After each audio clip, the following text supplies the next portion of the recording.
오늘 함께 은혜 나누실 말씀은요, 누가복음 8장 30절부터 39절 말씀입니다. 한 절씩 교독하겠습니다. 누가복음 8장 30절부터 39절 말씀 교독하시겠는데 제가 먼저 읽도록 하겠습니다. 30절부터 39절입니다. 예수께서 내 이름이 무엇이냐 물으신즉 가로되 군대라 하니 이는 많은 귀신이 들렸습니다. 마침 거기 많은 돼지떼가 산에서 먹고 있는지라 귀신들이 그 돼지에게로 들어가게 허하심을 간구하니 이에 허하신대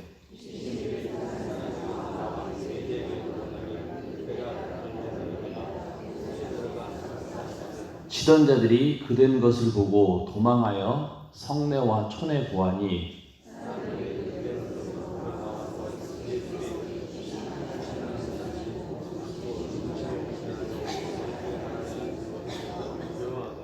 귀신 들렸던 자의 어떻게 구원받은 것을 본 자들이 저에게 이르매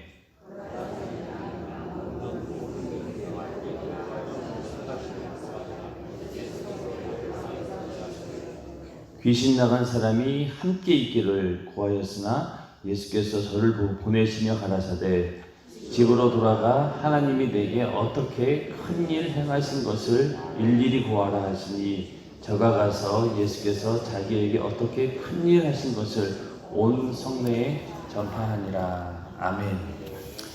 누가복음 8장 26절부터 39절에 있는 이 부분은 귀신 들린 사람의 이야기가 나오죠. 여러분 잘 아시다시피 귀신 들린 사람이 거라사 있는 땅에 있었는데 이 귀신 들린 것이 그냥 얌전히 있는 그런 상태가 아니라 그 안에서 난동을 피우고 지나가는 사람들을 굉장히 위협하고 그래서 한마디로 저 사람은 정말로 미쳤구나 도저히 어떻게 해볼 수가 없는 이제 그런 사람이었습니다.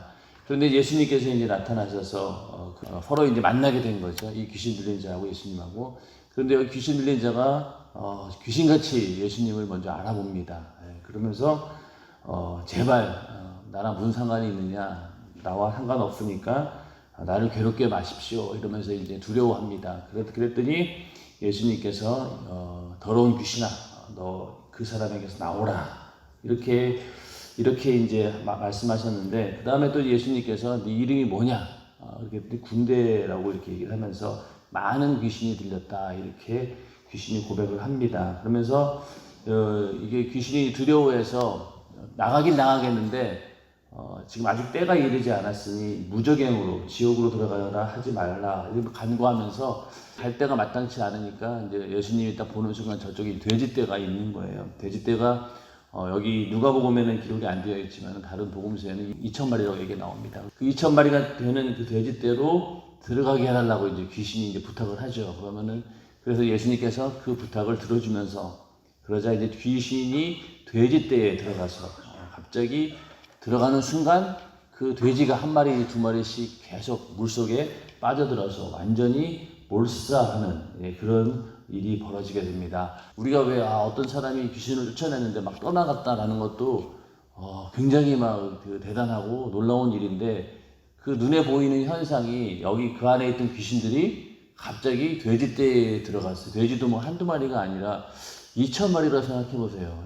이게 엄청납니다, 이게. 그러니까 거의 그 동네에 있는 돼지는 싹 다 전멸하지 않을까 정도 할 정도로 굉장히 많은 돼지떼에게 이제 들어간 거예요. 그리고 그런 것들이 직접 그 사람들 눈에 얘기를 봤으니 얼마나 이게 두렵기도 하고 놀라기도 하고 또 당황스럽기도 하고 돼지를 치는 사람들은 아마 주인이 따로 있고 또 돼지를 치는 이제 일하는 사람들이 있을 거예요. 그러니까 자기도 주인이 없는 사이에 이렇게 돼지떼가 한꺼번에 몰살을 당했으니 이게 얼마나 걱정이 되겠어요. 그래서 이제 급히 거의 도망가다시피 해서 얘기를 해준 거예요. 성내와 촌에 가서 보아니 사람들이 이제 진짜 그런가 하고 이제 와서 본 거죠. 왔더니만은 일단은 귀신 나간 사람이 옷을 입고 정신이 온전하여 예수의 발 아래 앉은 것을 보았다는 거죠. 그동안 그 지역을 지나다니면서 완전히 그 미친 사람처럼 행동하던 그 사람이 정신이 온전해져서 그것도 예수의 발 앞에 얌전하게 무릎 꿇고 있는 것을 보면서 일단 먼저 놀라게 됩니다. 그러면서 굉장히 두려워합니다. 귀신 들렸던 자가 어떻게 구원받은 것을 이제 이렇게 얘기를 들은 거죠. 그 얘기를 쭉 듣고 나니까 이 사람들이 또 두려워하면서 보통 이제 여기까지 딱 생각하면은 그래 예수님께서는 큰 능력을 행하셨구나. 그래서 저분이 과연 누구실까? 혹시 저분이 진짜 우리가 기다리던 메시아가 아닐까 하면서 오히려 이렇게 환영해주고 예수를 반기고 저도 그런 귀신이 들렸습니다. 저도 그런 질병에 걸렸습니다. 예수님 저를 고쳐주세요. 귀신이 떠나가게 해주세요. 이렇게 했을 텐데 오히려 거기서 두려워하여 떠나가시기를 구하더라. 이렇게 얘기하면서 우리가 약간 이 성경을 읽으면서 우리도 당황스러운 거죠. 지금까지 예수님을 만난 많은 사람들 물론 배척을 당하기도 했지만은 이렇게 큰 능력과 이적을 행했음에도 불구하고 예수를 떠나라고 떠민 겁니다. 왜 그랬을까요? 일단은 경제적으로 너무나 큰 타격을 입은 거예요. 예수를 믿었는데 갑자기 그 예수 믿은 이유로 인해서 집안에 있는 모든 돈벌이 할 수 있는 모든 것들이 완전히 폭삭 망했다라고 했을 때 우리라고 이러지 말라는 법은 없다는 얘기죠. 우리는 이런 일을 당하지 않았기 때문에 어떻게 저럴 수 있나 그런 능력을 보고 어떻게 예수를 떠밀 수 있나 이렇게 생각하겠지만은 이 경제적 손실이 너무나 컸기 때문에 돼지 2,000마리예요. 돼지 한 마리 제가 얼마인지 모르겠는데 돼지 한 마리를 키우는데 사실은 굉장히 돈도 많이 들고 그리고 또 이게 값이가 나가는데 2,000마리가 한꺼번에 몰살을 당했으니 그걸 보면서 그냥 즐거워할 일만은 아니었던 거죠. 엄청나게 큰 손실을 본 겁니다. 그렇기 때문에 나가라고 이제 예수님을 두려워한 거죠. 우리들도 예수를 믿고 나서 좋은 일도 있지만은 손해보는 일도 굉장히 많아요. 그래서 그런 것들이 두려워서 예수를 안 믿는 사람도 의외로 많습니다. 그래서 이렇게 전도하거나 주위에 있는 이제 아는 지인들에게 전도를 하다 보면은 딱 보니 예수를 믿는 지금 예수를 믿으라고 하는 사람의 형태를 꼭 좀 보니 별로 대단해 보이지 않은 거예요. 차라리 예수 믿고 막 부자가 되거나 아니면 예수 믿고 막 잘 돼가지고 자랑할 만한 이제 그런 상태라고 하면은 조금 관심을 가져볼 만한데 가만히 전도하는 사람의 형색을 보니 자기보다 못한 거예요. 그리고 지금까지 함께 지내면서 쭉 봐왔더니 예수 믿는다고 해서 특별하게 좋아 보이는 게 없었던 거죠. 오히려 매일 교회에 가서 이제 예배 드린다고 시간 뺏기고 또 충성한다고 기도한다고 이렇게 왔다 갔다 하는 그런 모습만 봤지 오히려 그 예수 믿지 않는 사람들이 볼 만한 그런 이득이 메리트가 없는 거예요. 그러니까 예수 믿어도 별 것도 없으면서 왜 자꾸 이렇게 예수 믿으라고 하나 그러면서 오히려 이제 예수를 믿지 않고 왜냐하면 그것이 자기에게 어떤 손해가 올까봐 오히려 두려워한다는 얘기죠. 우리가 하나님 말씀을 듣고 또 그 말씀대로 사는 것이 신앙생활인데 이 신앙생활이라고 하는 것은 내가 신앙생활 하는 만큼 내가 가지고 있던 기득권들을 포기하는 것이 신앙생활입니다. 그러니까 예수 믿을 때 보면은 뭔가 우리가 하나님께서 우리에게 주신 은혜와 또 그런 것들이 있지만 반대로 우리는 그런 것들을 받음으로 인해서 내가 버려야 할 것들이 또 의외로 많이 있죠. 그런데 많은 사람들이 그거를 버리려고 하지 않습니다. 저부터도 그렇고요.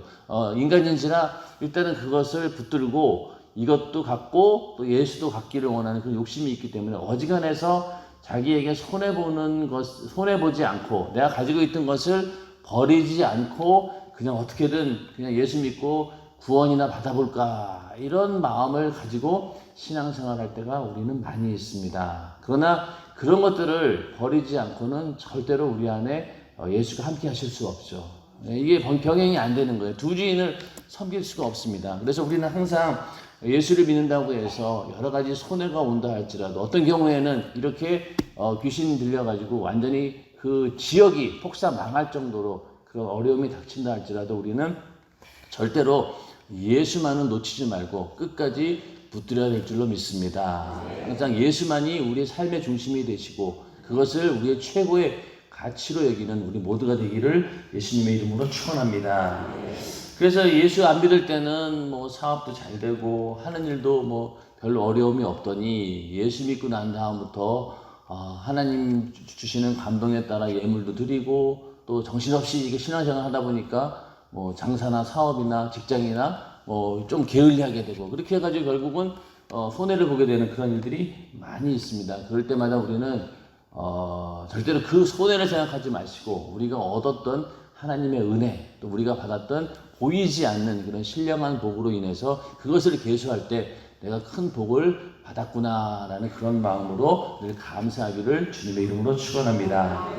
그래서 우리 여기도 보면은 이 두려워하는 모습들이 많이 나옵니다. 귀신이 돼지떼에 들어가가지고 물에 막 빠져 들어가는 그 모습을 보고 굉장히 두려워했겠죠. 그리고 그것을 보고 너무나 두려운 나머지 가서 이제 사람들에게 얘기를 한 겁니다. 그랬더니 와서 귀신 떠나간 그 사람을 보고도 두려워하고 또 전체적인 이야기를 다 들으니까 역시 두려워합니다. 그래서 두려움은 이제 두 가지 이제 반응이 나타나요. 성경에도 보면 두려움이라는 것이 좋은 긍정적인 면도 있지만은 또 부정적인 면도 있어요. 우리가 왜 구원도 너희가 두렵고 떨리는 마음으로 너희 구원을 이루라 이렇게 말씀하셨죠. 그런데 또 어떤 성경에는 하나님이 우리에게 주시는 것은 두려워하는 마음이 아니요 오직 능력과 사랑과 근신하는 마음이니 하나님께서 우리에게 주는 마음이 두려워하는 마음이 아니라는 거죠. 두려움이라는 것이 긍정적인 면은 하나님을 경외하는 마음입니다. 그러니까 우리가 하나님을 사랑하고 또 하나님에 대해서 우리가 정말로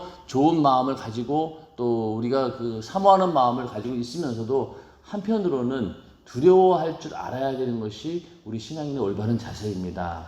그러니까 우리가 하나님을 만약에 경외하지 않는다고 하면 그걸 우리는 하나님을 만홀히 여긴다라고 하죠. 그러니까 하나님 만만하게 보는 거죠. 그래서 막 어떤 사람들은 뭐 예수 오래 믿고 하나님하고 막 너무 친하다고 자기가 착각한 나머지 막 하나님 앞에 막 땡깡 부리기도 하고 막 어떤 경우는 막 따지기도 하고 막 이러는데 이건 어떻게 보면은 그 철부지들이 부모님한테 그냥 막 떼쓰는 거 똑같은 거예요. 그런데 시간이 지나고 철이 든 그런 신앙을 갖게 되면은 함부로 그렇게 할 수가 없죠.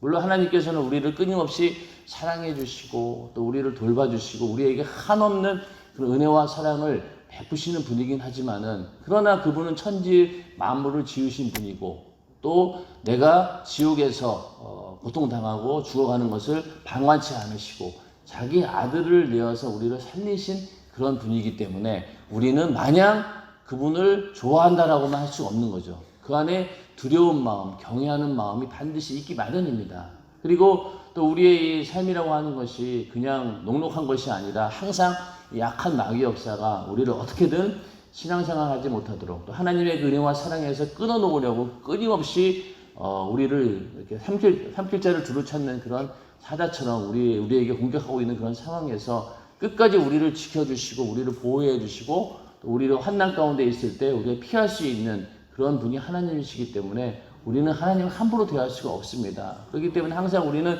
두려운 마음으로 경외하는 마음으로 하나님을 섬기게 되어 있습니다. 이거는 뭐 우리가 너무나 잘 알고 있는 사실이죠. 그런 두려움은 굉장히 좋은 거예요. 긍정적인 영향을 줍니다. 그래서 우리의 신앙이 더 성장시키고 하나님과의 관계가 더욱 돈독해지는 그런 역할을 하지만은 한편으로 이 다른 두려움은요. 여기에 오늘 본문에 읽은 이 돼지떼에 들어간 귀신을 바라보는 이 사람들처럼 갖는 그런 두려움은 부정적인 결과를 가져오는 두려움입니다. 아까도 말씀드렸지만 예수 믿으라고 하면 예수 안 믿는 이유가요. 여러 가지가 있겠지만 두려운 거예요. 자기가 가지고 있는 세상의 좋은 것들, 또 인생의 쾌락, 즐거움, 또 내가 누릴 수 있는 모든 이런 쾌락들, 이런 것들을 포기해야 된다는 것을 본능적으로 안다는 얘기죠. 그러니까 예수 안 믿으려고 하는 거죠. 뻔히 알면서도. 분명히 지옥 간다는 것도 알고 하나님이 살아계시다는 것도 알고 그런 걸 다 알면서도 선뜻 예수를 믿지 못하는 이유는 바로 그런 두려움 때문입니다. 그래서 그런 것들을 포기하지 못하기 때문에 항상 두려워하면서 발을 들여대지 못하는 거죠. 왜 우리가 생각해 보세요. 막 그 하계성회 같은 데 보면 청년들 중에 특히 그런 경우가 많은데 안 가려고 막 발버둥을 치잖아요. 그 보면은 참 이게 신기하지 않습니까? 보면은 지금 보면 참 신기한 거예요. 왜냐면은 그냥 그렇게 얘기하면은 그냥 가면 되는데 아주 악을 쓰고 어떻게 발악을 하고 도망가고 막 이런 거 보면은 두려운 거예요. 악한 귀신이. 일단 내가 예수 믿고 완전히 거듭나게 되면은 떠나야 되고 또 그 안에 있는 것들을 다 포기해야 되니까 사람 입장에서는 내가 가지고 있는 기득권들을 다 포기해야 되고 세상에 있는 재미있는 것들 이런 것들을 다 포기해야 되니까 무서운 두려운 마음이 드는 것이고, 그 안에 약한 귀신은 어떤 생각하고 있겠어요? 내가 저기 갔다가는 이제 완전히 내가 떠나가야 되는구나. 갈 데도 없는데. 이거 내가 지금까지 여기 자리 잡고 있느라고 얼마나 오랜 세월이 지났는데 여기서 편안하게 잘 있는데 이 떠나갈 생각을 하니까 이게 이제 두려운 거예요. 그러다 보니 어떻게든 생각을 계속 두려운 마음을 집어넣게 해서 결국은 예수 믿지 못하도록 계속 막는 것이 약한 마귀 역사가 하는 일입니다. 그런 것들을 이제 주변에 있는 사람들이 믿음을 통해서 기도하고 또 막 악한 귀신들을 쫓아내가지고 끌고 가가지고 이제 은혜를 받게 되면 어떻습니까? 악한 귀신이 떠나간다는 거예요.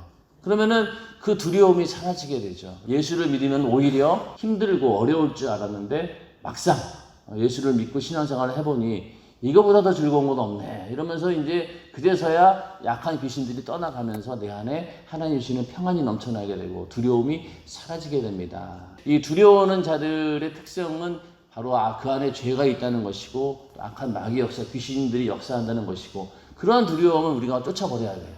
그러한 두려움은 절대로 우리에게 도움이 되지 않습니다.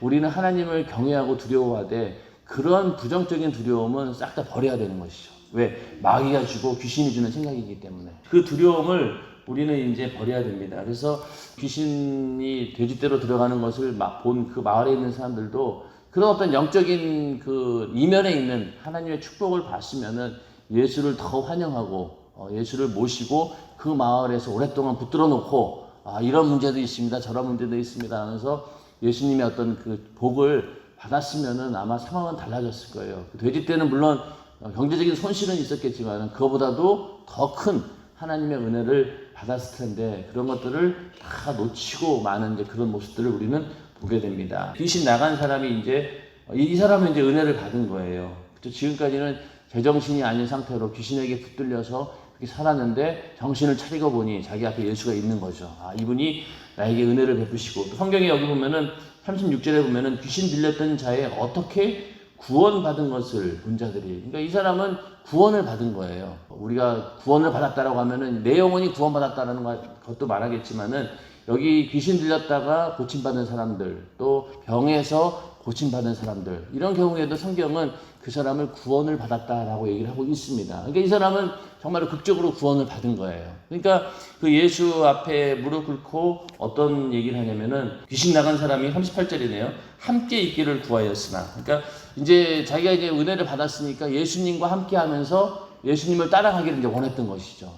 그런 마음들이 우리들에게도 있죠. 그래서 은혜를 많이 받고 오면은 이게 다 때려치고 맨날 기도하고 성경 말씀 보고 이런 삶을 살면 얼마나 좋을까라는 마음을 가지고 그런 마음이 들잖아요. 솔직한 얘기로 어디 은혜 받고 있으면은 여기가 좋사오니 더 이상 내려가기 싫습니다. 그러면서 다 때려치고 그냥 기도하고 은혜 받고 이런 삶을 살았으면 좋겠습니다라는 우리들도 그런 마음이 있듯이 이 귀신에서 노인받은 이 사람도 이제 그런 마음이 있는 거예요. 예수를 쫓아다니겠습니다. 그런데 예수님께서 정중히 거절을 하면서 네가 살고 있는 그 자리에서 네가 하나님께서 행하신 이 큰 일을 그 사람들에게 전하라 라고 얘기를 합니다.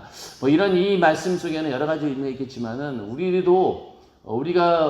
기독교인 예수를 믿는다라고 하는 것은요, 절대로 우리의 삶의 현실과 동떨어져서는 안 되는 거예요. 만약에 예수를 믿고 은혜 받아서 모든 사람들이 다 생업을 포기하고 산속에 들어가거나 기도원에 들어가거나 어디 교회에 들어가서 그냥 거기서 생활한다라고 하면은 이것은 절대로 정상적인 신앙생활은 아닙니다. 그래서 우리가 은혜를 받고 또 내가 정말로 성령이 충만한다 할지라도 우리는 반드시 삶의 자리로 돌아가야 됩니다. 그 가운데서 많은 사람들에게 복음을 전하고 하나님의 의를 드러내는 것이 우리에게 주어진 몫이지 그거 다 팽개치고 여기 귀신 들린 사람, 고침받은 사람처럼 무조건 막 예수를 쫓아야 된다. 이런 것은 아니란 얘기죠. 우리의 마음속에는 솔직한 얘기로 현실 가운데 돌아가기 싫어요. 주일날 막 은혜 받고 또 어떤 경우에는 이제 기도원에 가서 은혜 받고 막상 이제 월요일 날이나 이제 그 다음날 출근하려고 하면은 이게 마음이 먹먹해요. 가면은 또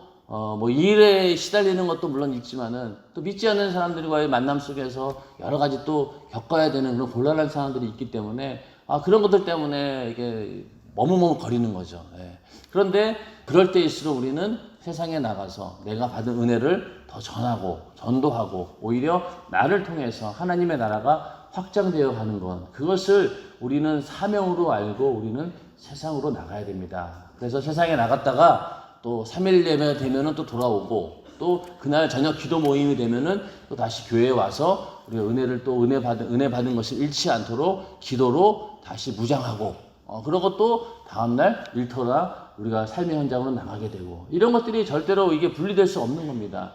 그러다 보니 이런 것들이 잘 안 되면은요, 교회 내에서는 굉장히 분주하고 또 바쁘고 또 영향력 있는 사람처럼 보이는데, 막상 사회에 나가서는 전혀 쓸모가 없는 그런 삶을 사는 사람들이 의외로 많다는 얘기예요. 만약에 여러분들의 자녀가 그렇게 된다라고 하면 여러분들이 그걸 반기시겠어요? 절대 그러지 않겠죠. 두 가지 다 하기를 원하겠죠. 그래서 너는 은혜도 받고 세상에 나가서 정말로 그리스도인으로서 떳떳한 그런 삶을 살고 또 많은 사람들에게 영향력을 줄 수 있는 그런 사람을 되는 것을 원하지, 그냥 뭐 교회에만 와서 열심히 신앙생활 한다라고 하는 것, 물론 그것만 해도 참 감사한 얘기긴 하지만은 부모 입장에서는 그게 아니라는 얘기죠. 마찬가지로 하나님이 보시는 입장에서도 우리에게 그런 것들까지도 요구하신다는 얘기입니다.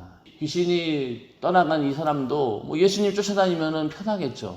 그러나 예수님께서는 그 사람이 가서 하나님이 내게 어떻게 큰일 행하신 것을 일일이 고하라는 거예요. 이것이 하나님께서 주시는, 우리에게 주신 사명이기도 합니다. 나에게 처한 삶의 자리를 그냥 불평불만하지 말고, 내가 왜 땀을 흘려야지 먹고 산다고 했잖아요. 그건 성경의 법칙이에요. 하나님의 법칙이기 때문에 그것을 벗어난다라고 하면은 그 문제가 생기는 거죠. 그래서 이 초대교회나 이 서신처에도 보면은 일하지 않고 그렇게 무의도식한 사람들이 있다는 거예요. 그런 사람들은 이 절대로 하나님의 의를 이룰 수가 없습니다. 오히려 여러분들, 나 신앙생활 하는 것도 바빠 죽겠는데 직장까지 다녀야 되고, 어떤 경우에는 여자이면서도 가정을 책임져야 되는 그런 경우도 있지 않습니까? 지금 요즘 시대에는. 그런 거에 대해서 그 불만불평하지 마시고, 내가 하나님이 주신 일터도 하나님이 주신 어떤 복음을 전하라고 하신 그런 장소고, 또 내가 복음을 전하는 것도 중요하지만은 그렇게 일하는 것 자체가 하나님이 주신 사명으로 알고 우리는 그것을 받아들여야 됩니다. 그게 안 되면은요, 모든 신앙생활 자체도 무너지는 거예요. 여러분들 그 청년들 가운데 보면은 청년 때는 열심히 신앙생활 잘하다가 나중에 결혼하고 가정생활을 하면서 무너지는 청년들이 굉장히 많아요. 왜냐면은 청년 때는 어때요? 아무것도 현실적인 문제가 별로 없어요. 자기만 열심히 교회 다니고 신앙생활 하면 되는 거예요. 그런데 막상 결혼하면 어떻습니까? 일단 부부와 가정생활을 해야 되고, 또 그 가장으로서 어떤 책임질 어떤 경제적인 그런 활동도 해야 되잖아요. 그런 여러 가지 현실적인 문제들이 부딪히면서 거기서 신앙과 이제 부딪히게 됩니다. 그 가운데서 정말로 지혜롭게 그런 것들을 잘 극복하게 되면은 그 신앙생활이 탄탄해지지만은, 거기서 흔들거리기 시작하면은요, 절대로 신앙생활을 온전할 수가 없습니다. 신앙생활을 잘하고 있느냐 못하고 있느냐의 기준은요, 그가 과연 사회생활, 직장생활, 학교생활, 가정생활까지도 온전히 하나님 말씀대로 잘하고 있느냐, 거기까지가 완성이 되어야지 우리는 믿음의 사람이라고 할 수 있는 것이죠. 내가 삶의 자리에서 내가 하나님의 뜻을 이루어가는 것, 그것이 바로 나의 사명이다라는 그런 믿음을 가지고 세상 가운데 담대하게 나가셔서 그 가운데 예수를 전하고 하나님의 믿음의 사람으로서 살아가는 것이 이런 것이다 라고 보여주는 우리 모두가 되기를 주님의 이름으로 축원합니다. 오늘 읽으신 본문대로 우리는 절대로 하나님을 두려워하되, 그 두려움이 부정적인 두려움이 아니라 내 안에 정말 하나님을 경외하는 마음이 되기를 바라고, 또 우리 안에 있는 예수 외에 예수를 포기할 만한 그런 다른 것들이 있을 때 그런 것들을 그냥 주저없이 내려놓을 수 있는 그런 믿음이 우리 안에 있기를 주님의 이름으로 축원합니다. 경제적인 이익, 내가 당하는 손해, 그런 것들 때문에 예수를 내쫓아내는 그런 어리석은 자가 되지 않기를 예수님의 이름으로 축원합니다. 제가 기도할 때 주님, 내 안에 있는 예수를 절대로 놓치지 않게 하시고, 어떤 고난과 환난과 어려움과 손해가 온다 할지라도 끝까지 예수를 붙들고 예수를 지지하고 또 예수를 내 안에 모실 수 있도록 주께서 인도하여 주시옵소서라고 기도하시고요. 나를 포기하고 내가 정말로 세상을 향한 그런 마음들이 싹 다 좌절되고 오직 하나님을 향한 신실한 믿음만 넘쳐날 수 있도록 주님 도와주시옵소서라고 기도하시기 바랍니다. 또 특별히 수영관에서 말씀을 전하는 담임 목사님의 강건함을 위해서 또 여러분들이 가지고 있는 여러 가지 문제들을 위해서 이 시간 주여 삼창하시고 기도하겠습니다. 주여! 주여! 주여!